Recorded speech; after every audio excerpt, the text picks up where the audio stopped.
Bones, us volia recomanar unes pel·lícules, ja que estos dies que estem a casa, més de lo habitual, treballant o no, diràs que tenim una miqueta més de temps per a fer segons què.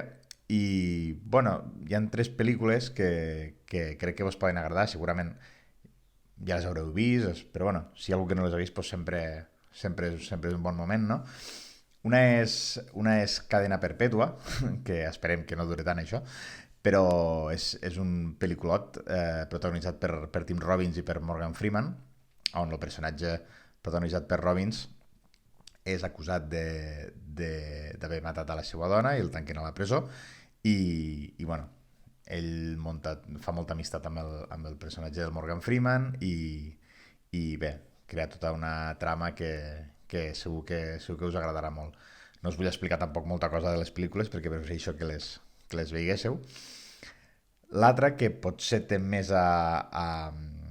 relació en este confinament en el que patim, és La ventana indiscreta, de Hitchcock, on el protagonista, per una lesió de la cama que te porta a la cama enguixada, se passa el dia sentat al balcó, bueno, a la finestra de casa, de fet, mirant per la finestra. I en un moment donat creu haver vist a un dels veïns del pati haver matat a la seva dona i no sé si és la dona o és una visita que té, no, ara no ho recordo exactament, però bé, també es desenvolupa tot això de com ell intenta averiguar això, com involucrar a altres persones i com se desenvolupa la trama. I si ja l'heu vist i bueno, teniu ganes de veure algo similar o per dir-ho d'alguna manera, sempre teniu la versió més moderna que es diu Disturbia, que la va protagonitzar el Shia LaBeouf. No és el mateix, no, ni molt menys, és bastant, tira més, potser més al cert terror, més al susto, que no al suspense que té l'original. Però bueno, si vos serveix de bonus track,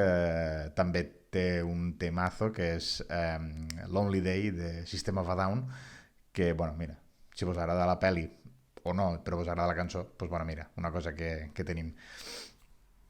I l'altra és que, bueno, ja que ens estan tractant de soldats i de que això és una guerra, pues, què menys que recordar la gran evasió no Victòria, on Michael Caine, Sylvester Stallone, Pelé, Ardiles, entre altres, són uns presoners dels camps nazis i on el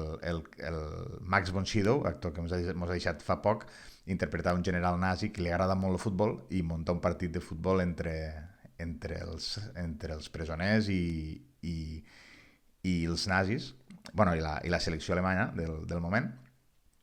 i on intenten, bueno, hi ha un dilema, els que volen jugar al partit, els que volen fugar-se, bé, hi ha tota una trama i és molt interessant. Jo vos les recomano les tres, més el bonus que vos he dit, i bueno, si teniu un ratet i les voleu veure, endavant. N'hi ha moltíssimes més, però tampoc és qüestió d'avassallar el personal. Paciència, que això va per a llarg,